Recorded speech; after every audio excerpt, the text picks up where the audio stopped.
Saat menolong seorang gadis lumpuh yang jatuh dari kursi rodanya, Gunawan justru dihina dan ditantang. "Kalau kamu bisa sembuhin aku akan jadi istrimu." Ucapan itu hanyalah amarah bagi Nelly, tapi menjadi janji bagi Gunawan. Tak disangka, tantangan kasar itu membuka jalan menuju rahasia gelap keluarga, perjuangan menyembuhkan luka lama, dan cinta yang tumbuh dari ketulusan seorang pemuda miskin yang tak pernah menyerah. Hingga Nelly akhirnya berdiri kembali dan menepati janjinya. Pagi di pinggiran kota itu selalu dimulai dengan suara ayam jantan yang bersahut-sahutan, ditingkahi bunyi sapu lidi dari para ibu yang membersihkan halaman. Di sebuah gang kecil yang bahkan mobil pun sulit masuk, berdiri sebuah rumah bambu tua dengan atap seng yang sebagian berkarat. Rumah itu miring sedikit ke kiri, seolah sedang menahan lelahnya setelah bertahun-tahun menantang hujan dan terik matahari. Dari sela-sela dinding anyamannya, cahaya pagi merembes masuk, menciptakan garis-garis tipis di lantai kayu yang telah dipenuhi retakan kecil. Itulah rumah tempat Gunawan tinggal bersama ibunya yang sudah lama sakit-sakitan. Gunawan terbangun lebih cepat daripada matahari. Umurnya baru 22 tahun, namun garis-garis tanggung jawab sudah tampak menempel erat di wajahnya. Tubuhnya kurus tetapi berotot karena pekerjaan yang tidak pernah berhenti. Rambutnya acak-acakan, tetapi matanya jernih. Mata seseorang yang selalu berusaha melihat kebaikan di dunia meski hidup tidak pernah memberinya kemewahan. Ia bangkit dari tikar tipisnya, menggeliat sebentar, lalu menatap ibunya yang tidur di sudut ruangan. Perempuan itu terbaring dengan selimut lusuh menutupi tubuhnya yang kurus. Napasnya terdengar pelan, kadang berat, namun tetap berirama. Gunawan duduk di samping ibunya, merapikan selimut yang turun hingga perut. "Ibu, aku berangkat dulu," bisiknya pelan. Ia tahu ibunya tidak benar-benar mendengar karena masih tertidur, tapi ia selalu melakukan itu setiap pagi, tidak pernah absen. Semacam rutinitas kecil yang membuatnya merasa tetap menjadi anak yang baik. Meski ia tahu bahwa telat sedikit saja bekerja bisa berarti kehilangan upah hari itu. Ia mencuci muka di baskom kecil yang airnya dingin menusuk kulit. Setelah selesai, ia memakai kemeja kusam yang warnanya mulai memudar serta celana hitam yang sudah ia tambal 3 kali. Sandalnya pun sudah tidak sama pasang, kiri dan kanan berasal dari jenis yang berbeda. Namun itu semua tidak mengurangi semangatnya. Gunawan terbiasa dengan keadaan seperti ini. Hidup memang tidak memberinya pilihan, tetapi ia memilih untuk tidak mengeluh. Ia keluar rumah sambil menggendong karung kosong dan tas kecil yang berisi bekal. Jalanan gang masih becek sisa hujan semalam, membuat langkahnya sedikit melambat. Tapi ia menyukai pagi itu. Angin terasa lebih ringan, seakan membisikkan bahwa hari ini akan baik-baik saja. Rutinitas pertama Gunawan setiap hari adalah mengantar paket untuk sebuah toko online kecil milik Pak Ilham, tetangga kampung yang mempercayainya sejak lama. Upahnya tidak besar, bahkan tidak sampai cukup untuk membeli obat ibunya setiap minggu, tapi ia bersyukur masih bisa bekerja.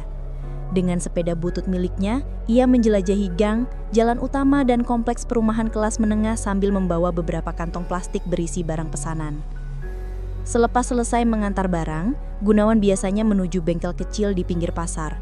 Di sana ia membantu membersihkan spare part, mengangkat ban, atau sekedar mengelap tumpahan oli. Bos bengkel tidak selalu punya uang untuk membayar, tapi sesekali memberi makan siang, dan itu sudah sangat berarti baginya. Setelah bekerja di bengkel, ia biasanya menyusuri tempat pembuangan sementara mencari barang bekas layak jual. Botol plastik, kardus atau logam bekas. Semua itu ia kumpulkan dalam karung untuk dijual kepada pengepul di ujung kampung. Bagi sebagian orang, hidup seperti itu mungkin terasa melelahkan. Namun bagi Gunawan, hidupnya bukan tentang keluhan, melainkan tentang bertahan. Ia ingin ibunya tetap memiliki obat. Ia ingin rumahnya tidak bocor lagi suatu hari nanti. Ia ingin sesuatu yang lebih baik, meski tidak tahu kapan itu akan datang. Sementara itu, jauh di sisi lain kota, berdiri sebuah rumah besar dengan pagar tinggi dan halaman yang luas. Rumah itu megah dengan pilar-pilar kokoh, jendela lebar, dan taman yang tertata rapi. Setiap sudutnya terlihat seperti rumah impian banyak orang. Namun, di balik kemegahan itu, kehampaan diam-diam menyelimuti. Rumah tersebut milik Pak Suryo, seorang pengusaha yang dikenal tegas dan berpengaruh di dunia bisnis. Ia hidup berkecukupan, bahkan jauh lebih dari cukup. Mobil mewah, asisten rumah tangga, keamanan 24 jam dan semua hal yang bisa dibeli dengan uang. Tetapi, satu hal yang tidak bisa ia beli adalah kebahagiaan putrinya, Nelly. Nelly kini berusia 20 tahun. Setahun yang lalu ia mengalami kecelakaan yang membuat kedua kakinya lumpuh. Sejak itu hidupnya berubah drastis. Gadis ceria yang dulu suka menari dan berlarian di taman kini hanya bisa duduk di kursi roda memandang hujan jatuh dari jendela kamarnya. Ruangan itu luas, bersih dan indah, tetapi baginya terasa seperti penjara. Ia jarang berbicara dengan siapapun. Senyumnya lenyap, suaranya pelan. Ia kehilangan semangat secara perlahan, seakan dunia tidak lagi memberikan alasan baginya untuk kembali bangkit. Setiap pagi perawat pribadi datang mengantar sarapan dan obat. Namun, Nelly hampir tidak pernah menyentuh makanannya. Ia hanya menatap jauh keluar jendela pada pohon besar di halaman rumahnya yang bergoyang tertiup angin. Kadang ia menutup mata, berharap ketika membuka kembali, semuanya hanyalah mimpi buruk. Namun kenyataan tetaplah kenyataan. Kakinya tetap tidak bergerak, hidupnya tetap terhenti di kursi roda itu. Pak Suryo sering dilihat sibuk. Ia keluar rumah pagi-pagi untuk bekerja dan pulang larut malam. Bukan karena ia tidak peduli pada putrinya, tetapi karena rasa bersalah dan tekanan pekerjaan membuatnya merasa tidak layak untuk berada di hadapan Nelly terlalu lama. Ia takut melihat putrinya seperti itu, takut menyadari bahwa ia tidak tahu cara mengembalikan senyum Nelly. Dalam kesibukan dan rasa bersalahnya, ia lupa bahwa anaknya tidak membutuhkan rumah megah, melainkan kehangatan yang hilang sejak kecelakaan itu. Di rumah rayot di gang kecil, Gunawan menyelesaikan hari dengan karung setengah penuh. Di rumah megah di pusat kota, Nelly menyelesaikan hari dengan keheningan yang menusuk. Dua dunia yang berbeda, satu bergelut dengan kekurangan, satu tenggelam dalam kelebihan yang terasa kosong. Keduanya tidak mengenal satu sama lain, belum saling bersinggungan, belum saling melukai atau menyembuhkan. Namun hari itu berjalan seperti benang yang pelan-pelan merajut takdir mereka. Gunawan pulang menjelang sore, membawa sedikit uang dan beberapa botol bekas untuk dijual besok. Ibunya sudah terbangun dan duduk di sisi randang, menunggu dengan senyum tipis. Gunawan menyuapi ibunya, mendengarkan ceritanya meski pendek, lalu membereskan rumah. Saat malam turun, ia menatap bintang yang terpecah oleh celah atap seng. Ia menghembuskan napas pelan seakan berbicara pada langit tentang harapan kecil yang ia simpan di sudut hati. Di waktu yang hampir sama, di kamar luas yang tak pernah kekurangan cahaya lampu, Nelly mematikan lampu tidur dan kembali terpaku pada kakinya yang diam. Tiba-tiba ia merasa dadanya sesak, tetapi ia tidak menangis. Air matanya sudah habis sejak lama. Ia hanya menatap ruang gelap yang terasa terlalu sunyi, bertanya-tanya apakah masih ada alasan untuk berharap. Mereka tertidur di bawah langit yang sama. Dua kehidupan yang tidak pernah bersinggungan itu pelan-pelan digerakkan oleh sesuatu yang lebih besar dari kesempatan dan kebetulan. Bab 1 menutup hari mereka tanpa konflik, tanpa benturan, tanpa kesadaran bahwa dunia mereka sedang bergerak menuju satu titik pertemuan yang kelak mengubah segalanya. Mereka tertidur di bawah langit yang sama, tanpa menyadari bahwa takdir sedang perlahan menggerakkan langkah mereka menuju satu titik pertemuan. Dan esok harinya menjadi awal dari perubahan itu. Pagi menyapa dengan embun yang menempel di dedaunan, dan Gunawan kembali bangun lebih cepat dari matahari. Seperti biasa, ia mengecek keadaan ibunya terlebih dahulu sebelum bersiap bekerja. Setelah memastikan ibunya cukup nyaman, ia mengambil karung kosong serta tas kecilnya, lalu mendorong pintu bambu rumah mereka. Udara pagi menyentuh kulitnya, dingin namun menyegarkan. Hari itu, ia harus mengantar beberapa paket milik Pak Ilham. Ada satu paket besar yang harus dikirim ke sebuah rumah di kawasan elit. Daerah yang jarang ia kunjungi kecuali jika ada pesanan. Gunawan menata barang-barang di keranjang sepeda tuanya, memastikan tidak ada yang terjatuh selama perjalanan. Meski jalannya jauh dan menanjak, ia tetap tersenyum. Pekerjaan seperti ini memberinya harapan bahwa ia bisa membawa pulang obat ibunya hari ini. Perjalanan menuju kompleks elit itu melewati pasar yang sudah mulai ramai. Pedagang sayur berteriak menawarkan dagangan. Aroma gorengan menggoda dari ujung jalan. Dan suara kendaraan saling bersahutan. Gunawan mengayuh sepedanya perlahan, melewati kerumunan tanpa mengeluh meski harus berhenti beberapa kali. Setelah keluar dari keruwetan pasar, jalur menuju kompleks menjadi lebih lengang. Jalan aspal mulus memudahkan sepedanya melaju lebih cepat. Begitu melewati gerbang besar kompleks elit, suasana berubah drastis. Jalan lebar, pepohonan tertata, serta rumah-rumah besar dengan pagar tinggi dan taman rapi menyambutnya. Gunawan tidak pernah berhenti kagum setiap kali melewati tempat ini. Ia membayangkan seperti apa rasanya tinggal di rumah sebesar itu. Pasti hangat, aman, dan menyenangkan. Ia tidak tahu bahwa kenyataan seringkali tidak seperti bayangan. Ia menurunkan kecepatan begitu melihat nomor rumah yang sesuai dengan alamat di kertas. Rumah yang harus ia datangi memiliki halaman luas dengan rumput hijau yang seolah tidak pernah tumbuh liar. Di bagian depan, terdapat air mancur kecil yang gemericiknya terdengar pelan. Pagar besi hitam berdiri dengan kokoh, dijaga 2 satpam yang mengenakan seragam rapi. Gunawan menghampiri dengan sopan menyebutkan alamat tujuan dan satpam mempersilahkan masuk setelah mengecek daftar. Ketika Gunawan mendorong sepeda masuk, matanya menangkap sesuatu yang aneh di tengah halaman. Seorang gadis terlihat jatuh bersama kursi rodanya. Kursi itu terbalik, dan gadis itu berada di tanah. Tubuhnya miring dengan satu tangan berusaha menopang posisi.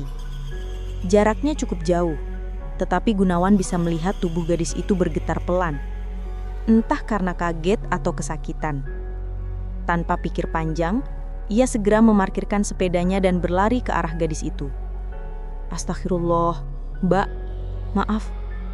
Saya bantu ya," serunya sambil mempercepat langkah. Gadis itu mendongak pelan, wajahnya pucat dengan rambut sedikit berantakan. Itulah pertama kalinya Gunawan melihat Nelly, meski ia belum tahu nama gadis itu.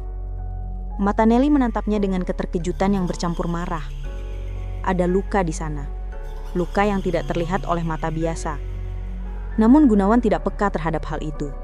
Ia hanya melihat seseorang yang membutuhkan pertolongan.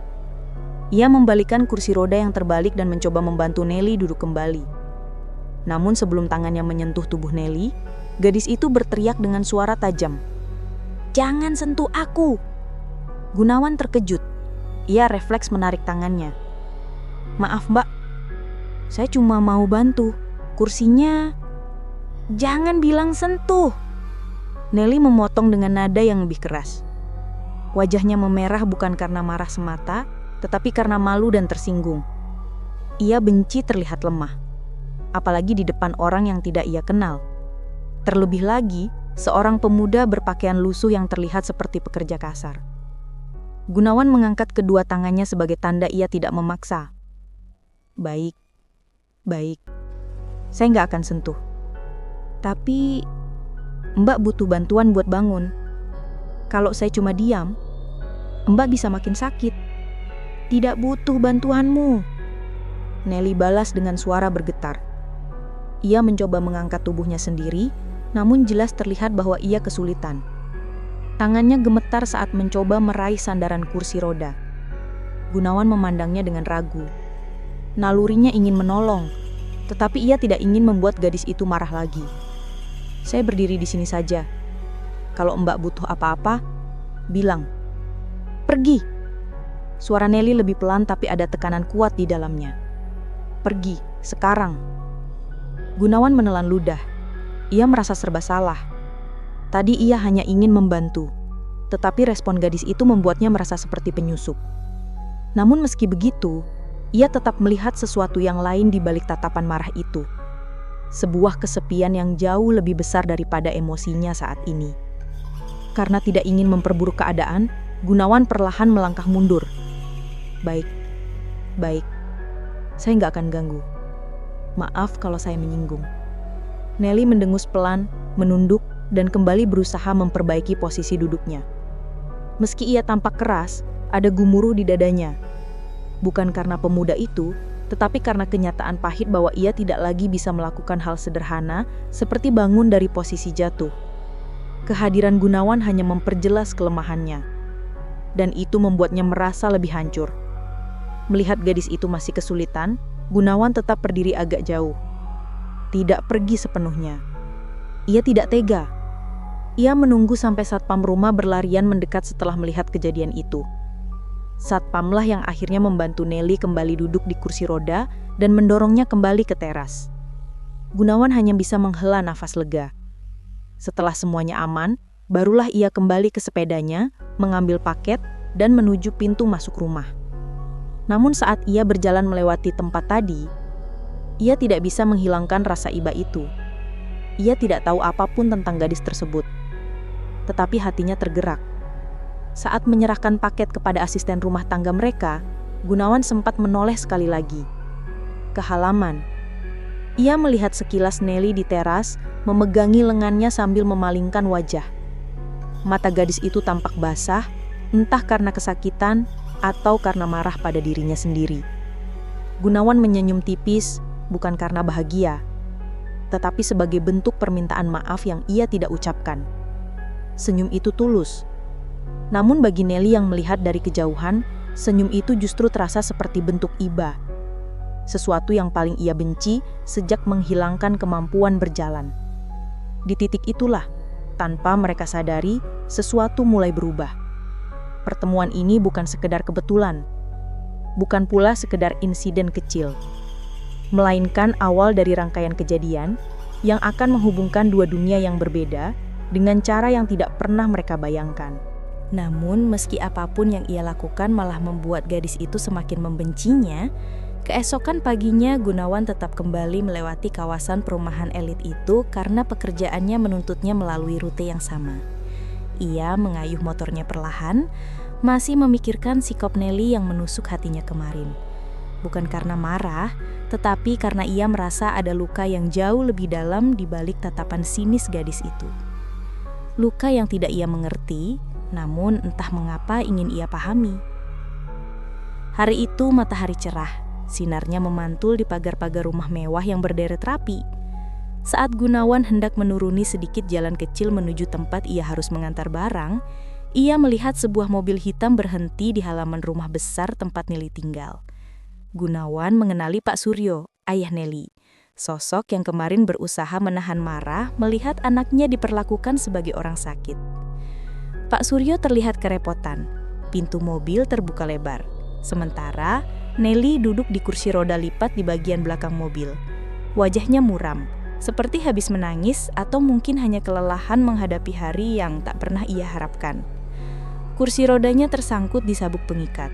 Sementara itu, Pak Suryo berusaha mengangkat tubuh putrinya secara perlahan, tetapi jelas terlihat fisiknya mulai menua, tidak lagi sekuat dulu. Gunawan menghentikan motornya. Ada dorongan di dalam dirinya, dorongan yang sama seperti saat ia melihat Nelly terjatuh kemarin. Tanpa berpikir panjang, ia berjalan mendekat. "Permisi Pak, perlu bantuan?" Suaranya lirih, takut dianggap lancang lagi. Pak Suryo menoleh. Ada sedikit rasa lega di wajahnya, meski ia tampak canggung. Ini kursi rodanya tersangkut. Saya agak kesulitan," jawabnya pelan. Gunawan mengangguk dan segera membantu melepaskan sabuk pengikat kursi roda. Gerakannya hati-hati, penuh perhatian. Ia tahu Nelly mungkin tidak suka, tetapi ia tidak tega melihat Pak Suryo berjuang sendirian. Ketika kursi roda berhasil diturunkan, Nelly mendongak dengan wajah sinis. "Kamu lagi?" suaranya ketus. Gunawan tetap tersenyum kecil. "Iya, kebetulan lewat Nona." Nelly bergumam kesal, menolak menatapnya. Pak Suryo mencoba menjaga suasana tetap ramah. Gunawan ini anaknya sopan. Dia membantu kemarin waktu... "Ayah, aku tidak butuh dia menolongku," potong Nelly dengan suara tinggi. Pak Suryo terdiam. Gunawan hanya menggaruk tengkuk, menahan malu. Ia hendak mundur dan pergi ketika tiba-tiba Nelly berbicara lagi. Kali ini lebih keras, seolah ingin melukai siapapun yang mendengarnya. "Kamu pikir aku ini apa? Orang cacat yang butuh dikasihani setiap hari?" Gunawan menggeleng cepat. "Bukan begitu, aku hanya apa? Hanya simpati, hanya kasihan. Kamu bahkan tidak mengenalku," seru Nelly. Emosinya memuncak tanpa ia sadari. Suasana hening sejenak. Bahkan gurung di pepohonan tampak berhenti berkicau. Pak Suryo memejamkan mata menahan perasaan hancur melihat anaknya kehilangan kendali seperti itu.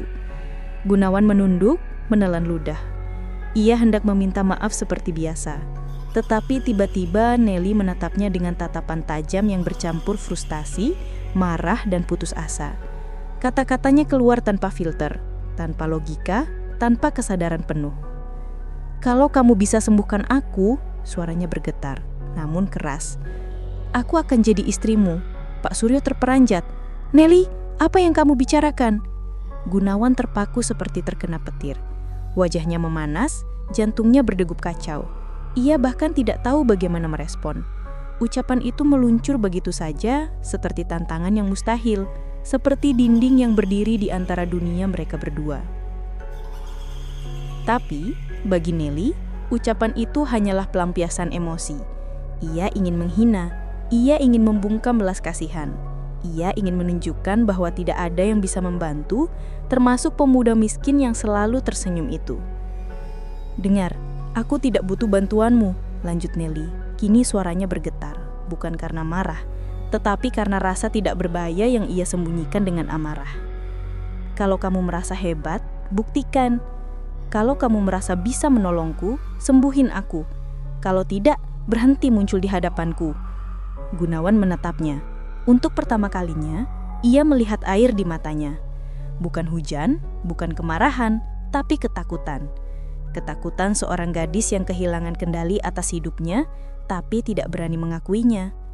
Seketika, semua kesalahpahaman berubah menjadi sesuatu yang jauh lebih dalam.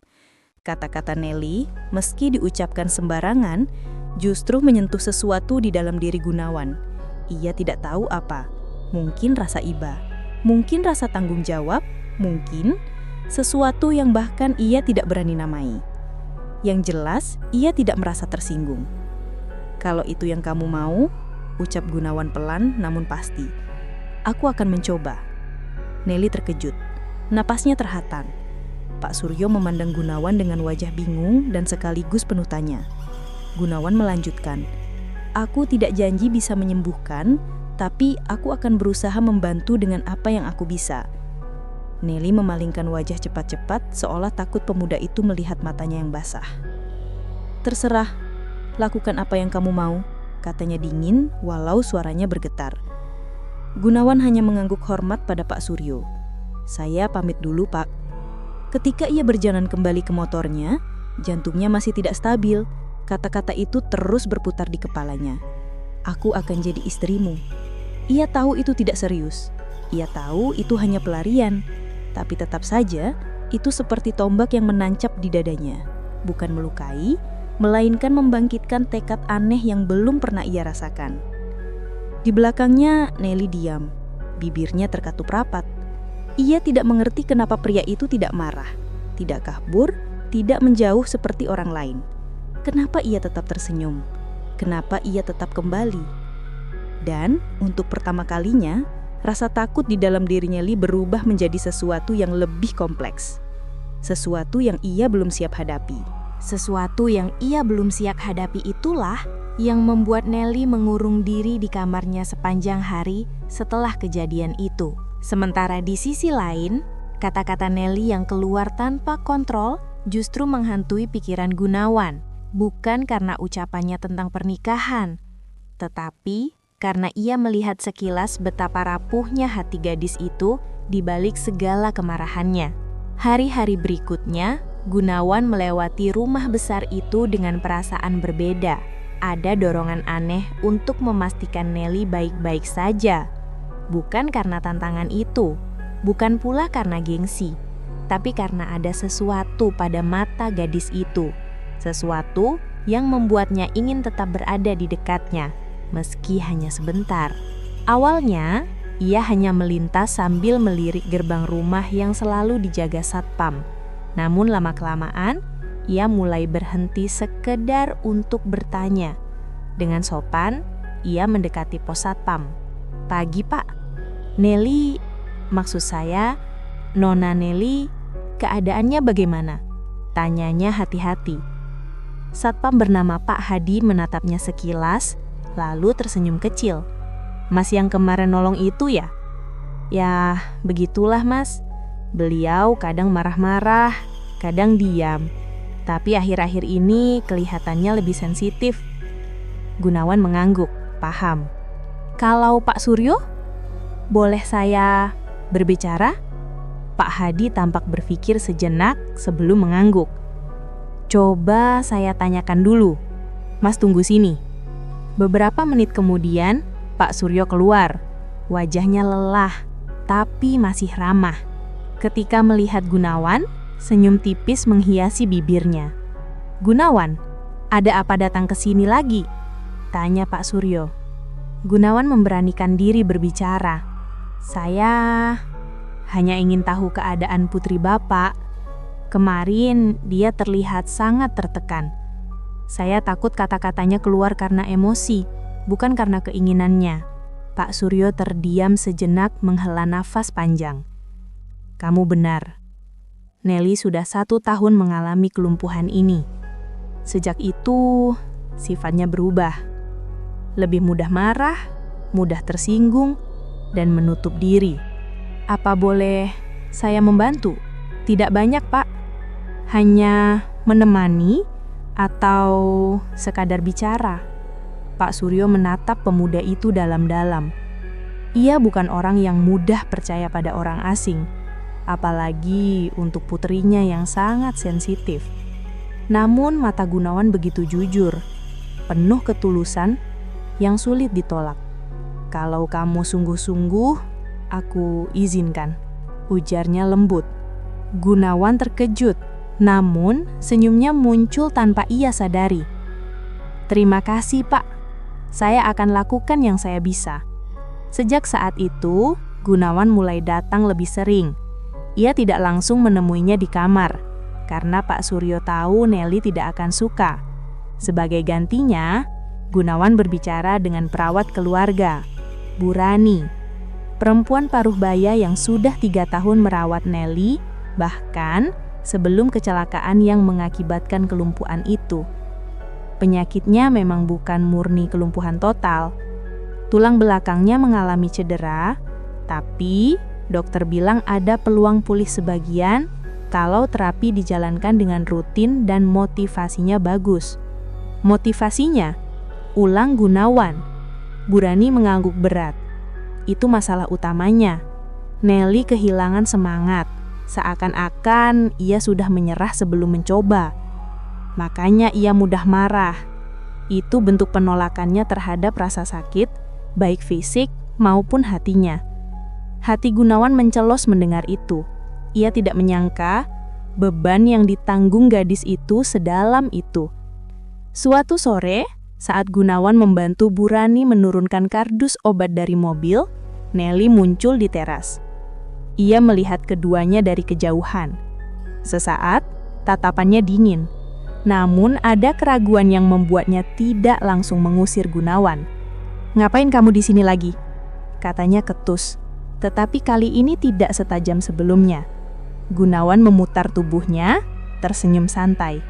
"Cuma bantu Bu Rani, Nona. Aku nggak minta kamu datang." "Aku tahu." "Terus, kenapa tetap datang?" desak Nelly. Suaranya lirih, seolah takut mendengar jawabannya sendiri. Gunawan menatapnya lembut, karena kadang orang yang kelihatan paling kuat itu justru yang paling butuh ditemani. Nelly terdiam. Kata-kata itu menusuk tempat yang selama ini ia kunci rapat. Ia membuang muka, pura-pura sibuk memperbaiki posisi tangannya di kursi roda. "Kamu sok tahu," gumamnya. "Mungkin, tapi aku akan tetap berusaha." Perlahan, tanpa Nelly sadari, ia mulai membiarkan pemuda itu berada di sekitar rumah. Ia tidak menyuruhnya pergi seperti dulu. Ia hanya membiarkan. Dan bagi seseorang sekeras Nelly, itu adalah langkah besar. Dan setelah sekian lama, Nelly berbisik pada dirinya sendiri. "Mungkin aku tidak serapuh itu." Mungkin aku tidak serapuh itu. Pikiran itu terus terngiang dalam benak Nelly sepanjang malam. Hingga pagi menjelang, saat matahari mulai naik dan sinarnya menembus jendela kamar, ia merasakan sesuatu yang sudah lama tidak ia rasakan. Sejenis ketenangan halus, seolah dunia tidak lagi menekannya sekuat dulu. Semua itu karena satu orang, Gunawan. Entah bagaimana, kehadiran pemuda itu memberi celah kecil bagi dirinya untuk bernapas kembali. Sementara itu, di sisi lain rumah, Gunawan datang lebih awal dari biasanya. Ia berniat membantu Bu Rani memindahkan beberapa dokumen medis Nelly yang menumpuk di ruang kerja kecil sebelah ruang terapi. Dokumen-dokumen itu akan disusun ulang untuk keperluan evaluasi dokter baru yang akan datang minggu depan. Ruang kerja itu penuh dengan map coklat, kertas hasil pemeriksaan, dan catatan-catatan perawat yang tersusun kurang rapi. Bu Rani memintanya memindahkan rak kecil. Dan ketika Gunawan mengangkatnya, beberapa berkas jatuh ke lantai. Ia buru-buru membungkuk memungutnya, namun sebuah map berwarna biru tua menarik perhatiannya. Nama itu tercetak jelas. Nelly Suryo Kusumo, riwayat medis lengkap, pra kecelakaan. Gunawan membuka map itu tanpa pikir panjang, berniat untuk sekedar merapikan. Namun halaman pertama membuatnya terhenti. Ada catatan dokter bertanggal 18 bulan lalu, sekitar 3 bulan sebelum kecelakaan yang melumpuhkan Nelly. Catatan itu menjelaskan kondisi kesehatan Nelly yang sebenarnya cukup stabil. Tidak ada tanda-tanda penyakit bawaan yang berbahaya. Bahkan tulang belakangnya tercatat dalam kondisi baik. Namun ketika Gunawan membuka halaman berikutnya, hatinya mencelos. Ada laporan pasca kecelakaan yang sangat berbeda dengan cerita yang ia dengar selama ini. Dokter menuliskan bahwa cedera tulang belakang Nelly sebenarnya tidak separah yang diasumsikan. Bahkan ada prosedur penting yang seharusnya dilakukan dalam 48 jam pertama setelah kecelakaan. Prosedur yang bisa meningkatkan peluang besar bagi Nelly untuk pulih lebih cepat. Tetapi di bagian paling bawah laporan, ada tulisan yang diblok dengan tinta merah. Prosedur dibatalkan atas persuratan pihak keluarga. Gunawan tertegun. Keluarga? Siapa? Pak Suryo? Atau ada orang lain? Ia mengingat percakapan Bu Rani kemarin bahwa Nelly seharusnya bisa pulih sebagian jika motivasinya baik. Tetapi, ia tidak menyebut apapun tentang prosedur yang dibatalkan. Ketika Gunawan hendak menutup map itu, ia menemukan catatan kecil terlipat di dalamnya. Seperti memo cepat dari dokter lama yang pernah menangani Nelly. Jika kondisi memburuk, sarankan keluarga melakukan evaluasi ulang. Kelumpuhan mungkin tidak permanen. Harus dikaji kembali apakah pembatalan tindakan darurat dulu mempertimbangkan resiko jangka panjang. Gunawan merasakan dada kirinya sesak. Ini bukan sekedar kelalaian, ada jejak yang terasa aneh. Seseorang sengaja menghentikan prosedur yang sangat krusial. Ia menutup map perlahan, namun tatapannya penuh beban. Ada sesuatu yang disembunyikan keluarga itu. Sesuatu yang Nelly sendiri mungkin tidak tahu. Siang itu, ketika Bu Rani pergi membeli perlengkapan medis, Gunawan memberanikan diri bertanya pada satpam. Pak Hadi, waktu itu setelah kecelakaan, siapa yang paling sering datang ke rumah sakit? Pak Hadi mengernyit, seakan mencoba mengingat. Pak Suryo pasti, tapi selain itu, ada satu lagi mas, adiknya Bu Alina. Bu Alina? Ibunya Nelly? Gunawan membeku. Ia tidak pernah bertemu ibu Nelly karena wanita itu sudah meninggal saat Nelly berusia belasan tahun. Namun disebut ada adiknya, paman dari pihak ibu yang dulu dekat dengan keluarga. Pak Hadi mengatakan lelaki itu sering mengurus urusan administrasi saat Nelly dirawat di rumah sakit. Hatinya makin penuh tanya. Siapa laki-laki itu? Mengapa dialah yang mengurus hal sepenting itu? Apa motifnya? Gunawan mencoba mencari tahu lebih jauh, namun ia menahan diri. Ia tahu ini sudah memasuki ranah pribadi keluarga. Tapi semakin ia menyelami, semakin jelas bahwa kecelakaan itu mungkin tidak sesederhana yang selama ini diceritakan. Sore harinya, Gunawan bertemu dengan dokter lama yang namanya tertulis di catatan. Dr. Rendra. Ia adalah dokter syaraf yang sudah pindah ke klinik kecil di pinggiran kota. Gunawan tidak tahu apakah ia akan diterima atau malah diusir. Tapi ia nekat datang, dengan harapan mendapat sedikit penjelasan. Saat bertemu, dokter itu awalnya terkejut melihat pemuda sederhana seperti Gunawan membawa map medis lama Nelly. Maaf dok, saya tidak berniat langsang. Saya hanya ingin tahu apa yang sebenarnya terjadi pada Nelly, ujar Gunawan jujur. Dokter Rendra menghela napas panjang. duduk dan membuka kacamatanya. Aku ingat dia, gadis yang sangat ceria sebelum kecelakaan. Dan kasusnya memang punya banyak kejanggalan. Gunawan menahan napas. Cedera tulang belakangnya sebenarnya berada di level yang punya peluang besar untuk ditangani dengan metode dekompresi darurat. Tapi prosedur itu dibatalkan oleh keluarga. Alasannya tidak jelas. Aku hanya menerima surat resmi tanpa tanda tangan ayahnya.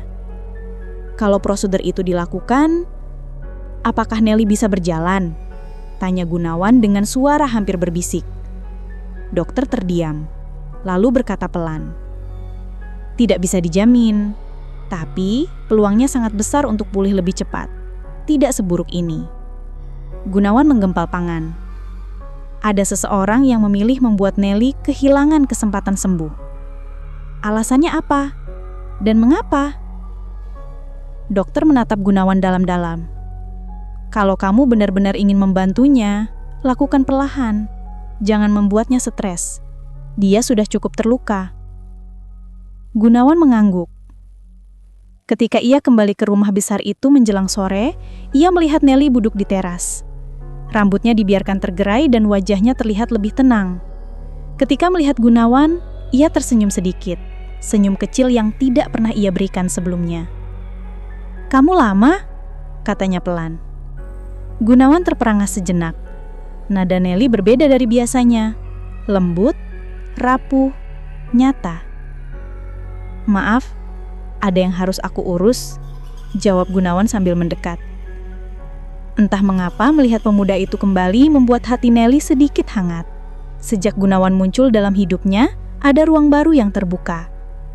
Ruang yang tidak ia mengerti, namun juga tidak ia ingin tutup.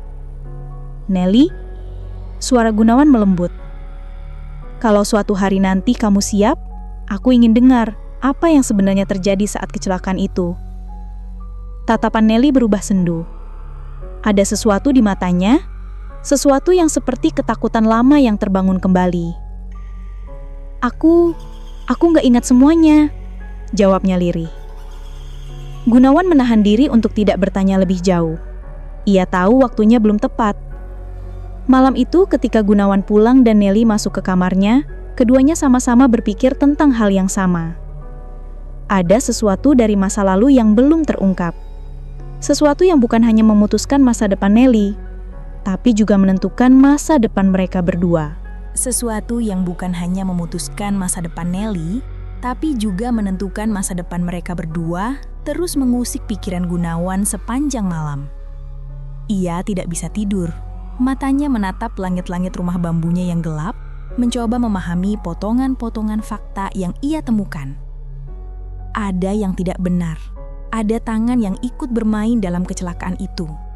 Dan semakin ia memikirkannya, semakin jelas bahwa kebenaran itu tidak boleh dibiarkan terkubur. Keesokan paginya, udara dingin menusuk. Namun Gunawan sudah berdiri di depan rumah besar keluarga Suryakusumo. Ia tidak langsung masuk. Ia hanya menatap bangunan megah itu, mencoba mengumpulkan keberanian.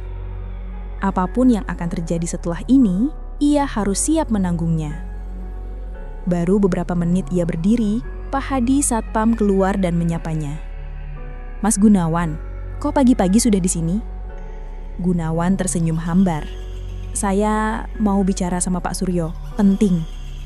Pak Hadi mengangguk, lalu mengantar Gunawan masuk.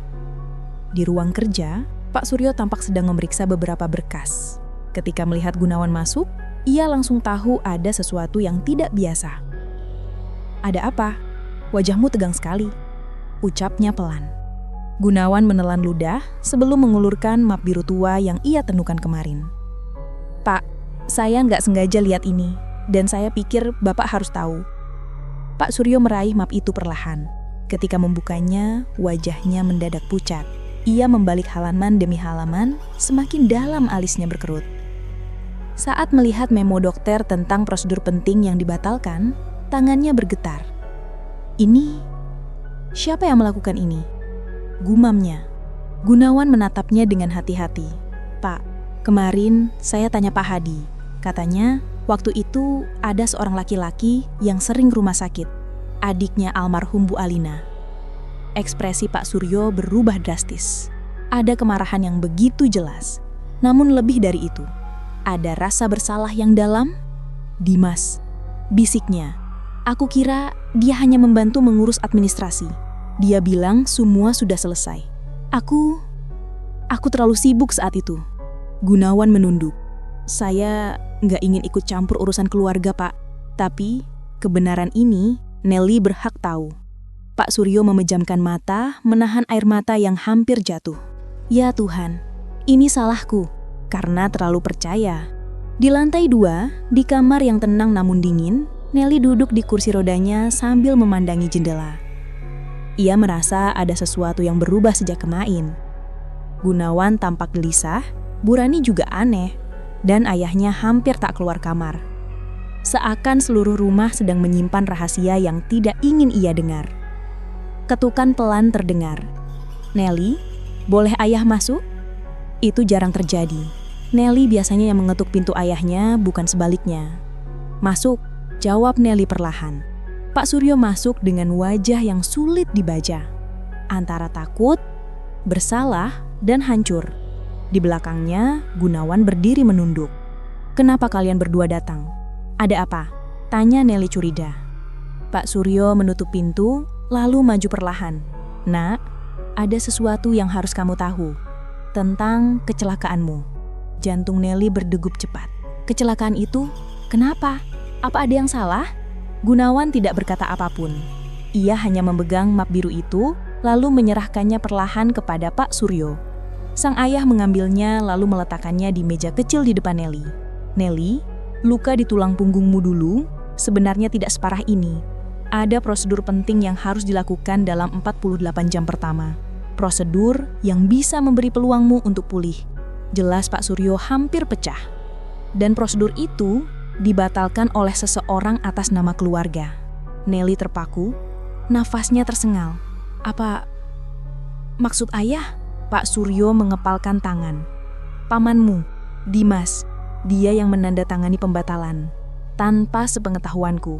Dia bilang itu permintaan dokter, padahal dokter sudah menjelaskan bahwa itu peluang besar untuk kesembuhanmu." Nelly menatap ayahnya tanpa berkedip, wajahnya memucat seketika. Ujung jarinya dingin. "Jadi, aku lumpuh seperti ini karena seseorang memilih untuk mengabaikanku." Pahit. Hening. Lalu dunia seakan runtuh. Nelly memejamkan mata, air mata mengalir deras. Tubuhnya gemetar hebat. Luka batin yang selama ini ia pendam terbuka lebar.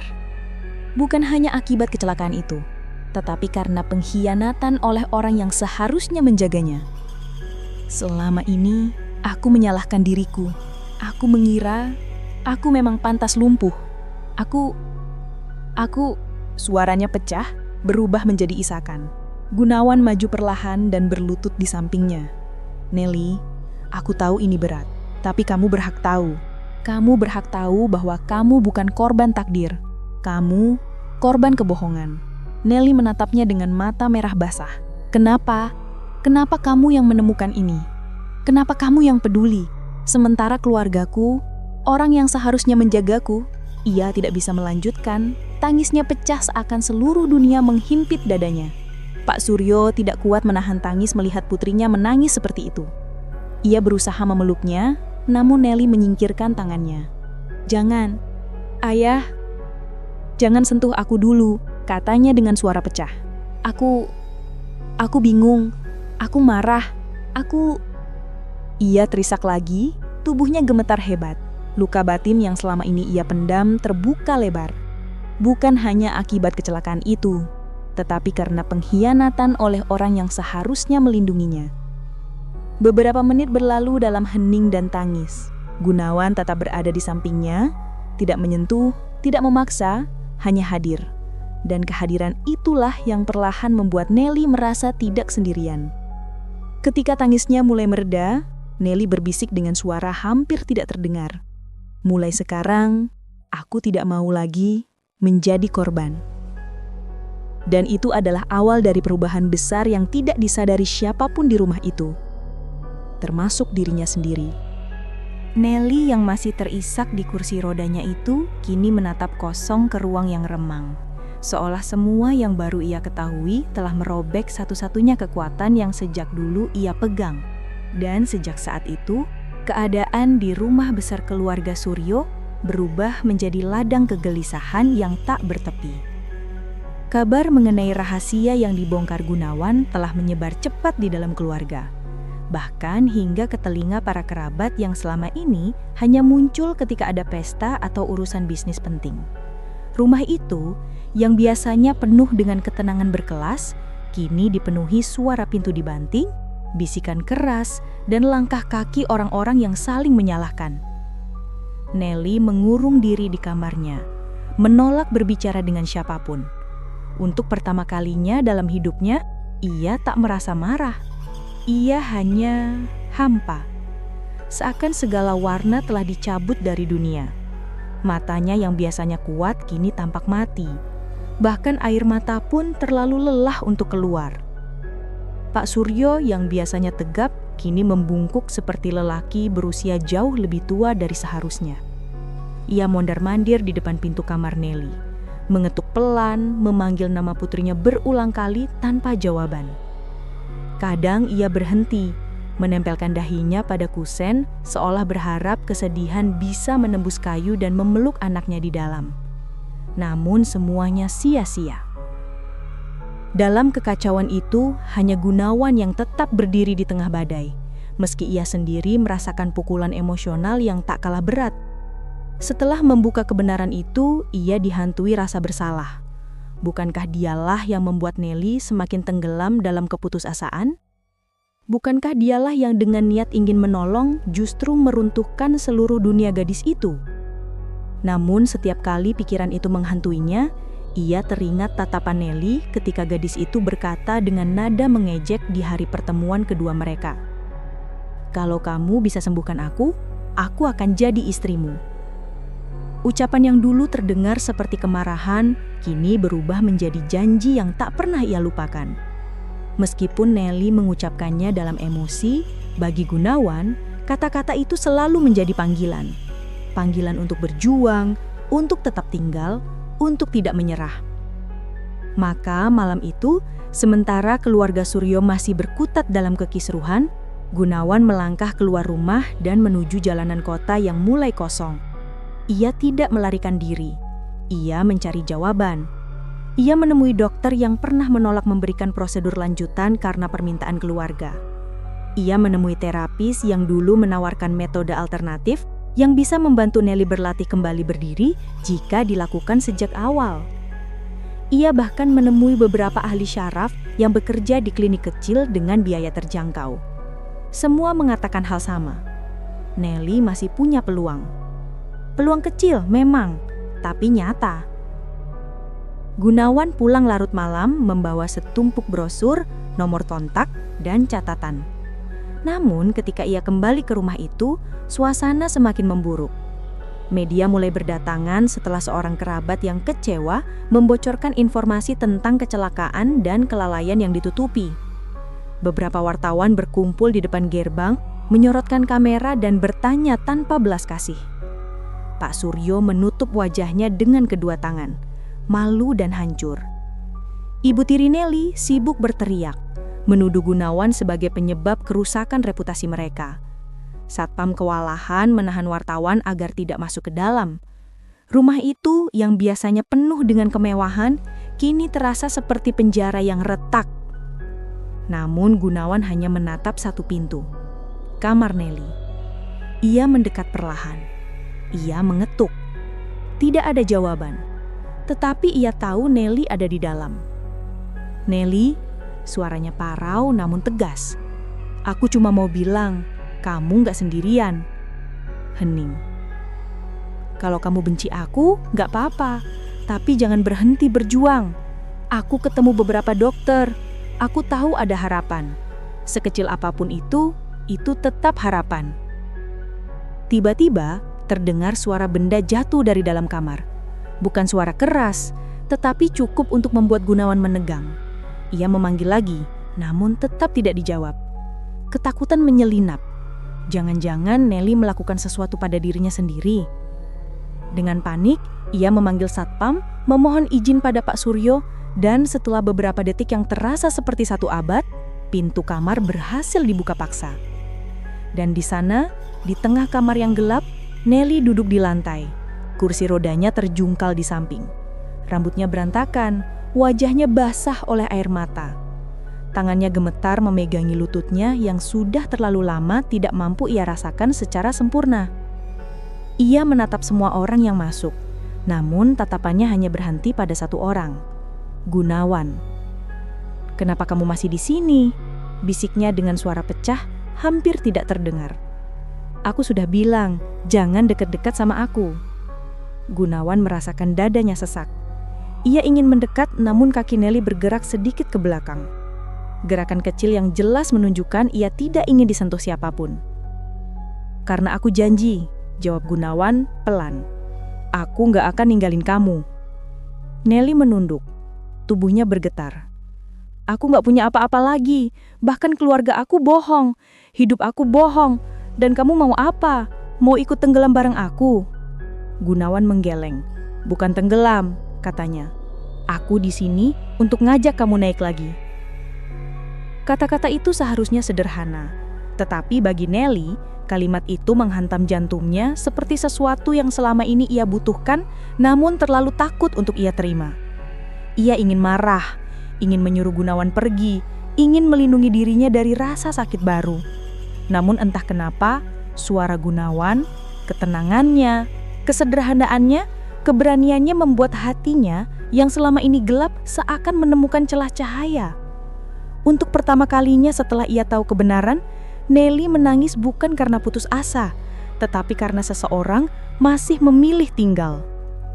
Dan pada malam yang dipenuhi kekacauan itu, sementara keluarga Suryo terpecah dan media menggerogoti nama baik mereka, Gunawan tetap menjadi satu-satunya ancaran yang tidak bergerak.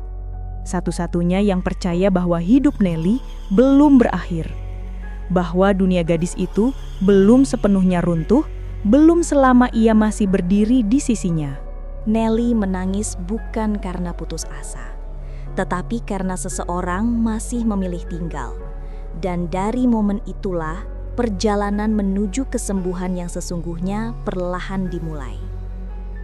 Setelah malam penuh kekacauan itu, rumah keluarga Suryo tetap gaduh.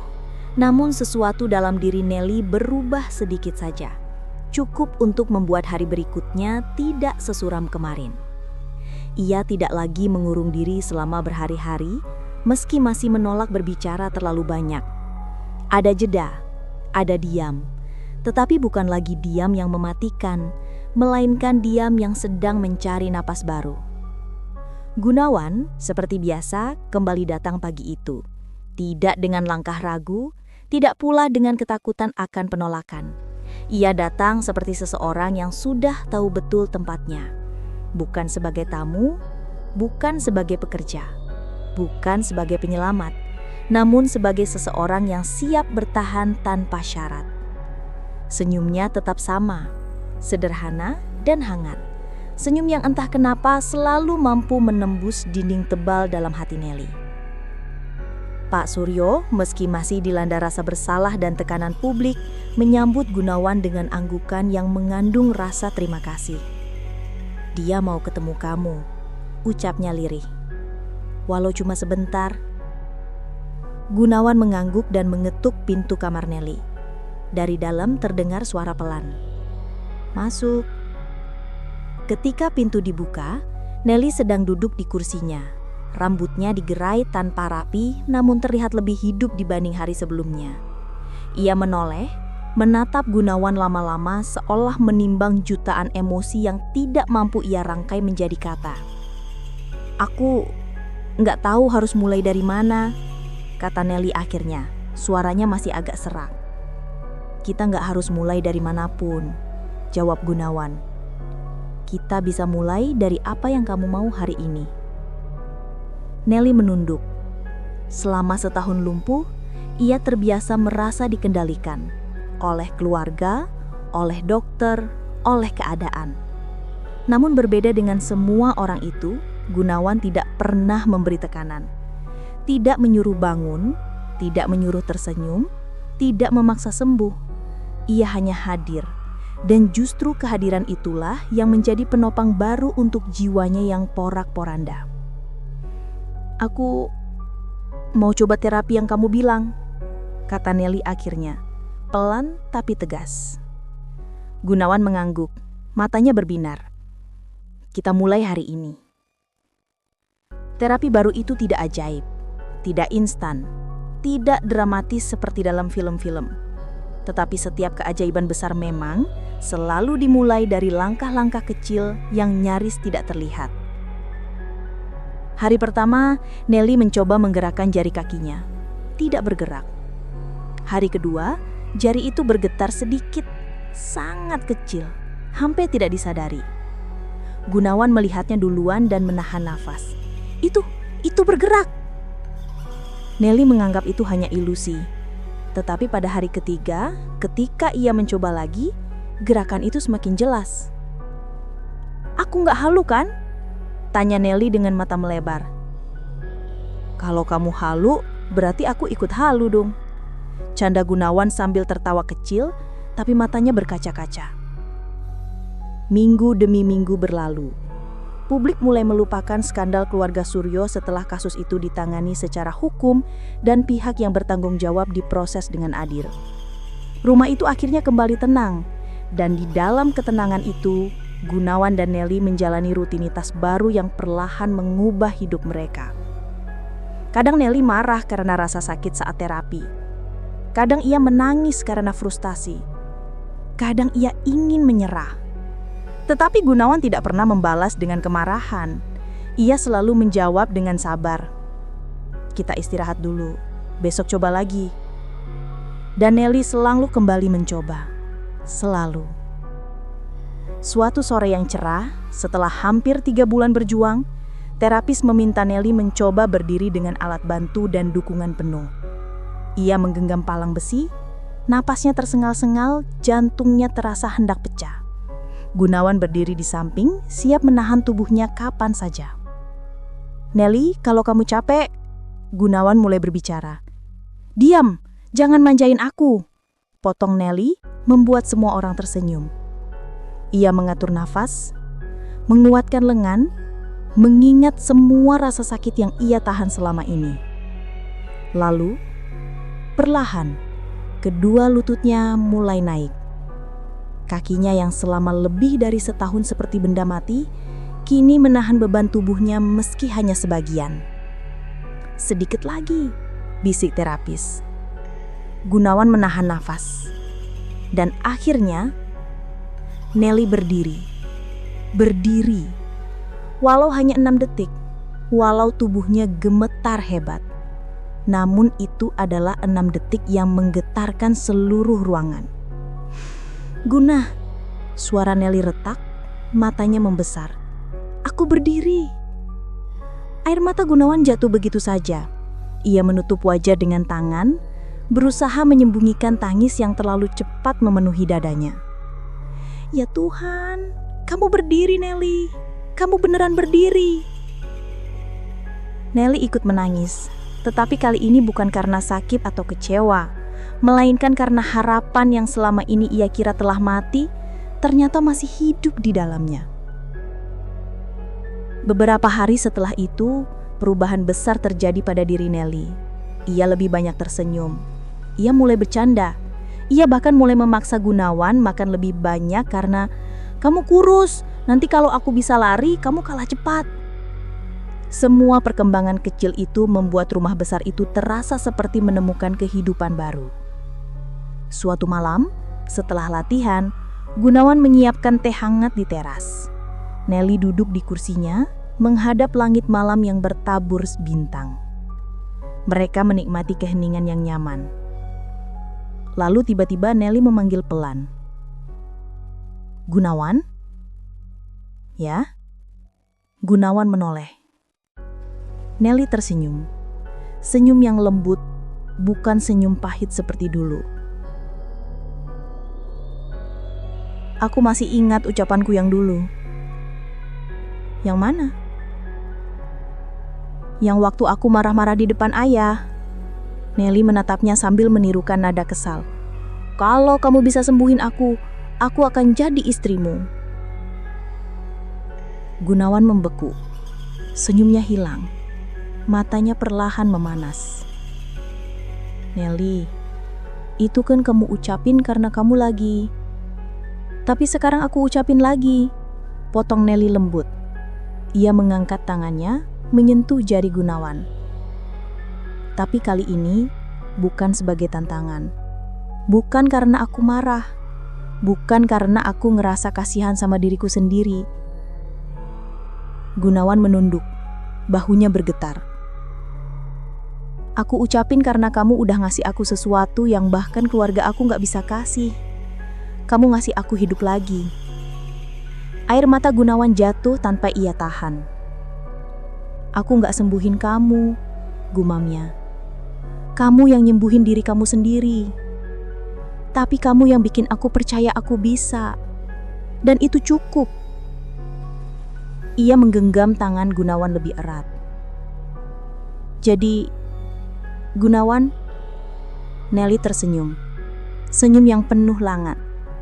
Penuh keberanian. Kalau kamu masih mau, aku siap menepati janji itu. Gunawan tidak sanggup menjawab. Ia hanya menarik Nelly ke dalam pelukan hati-hati, takut menyakiti punggungnya, dan menangis di bahunya. Semua rasa sakit, ketakutan, dan harapan yang mereka simpan selama ini akhirnya menemukan tempatnya. Pada malam itu, janji yang pernah terlontar sebagai amarah berubah menjadi janji yang menyembuhkan.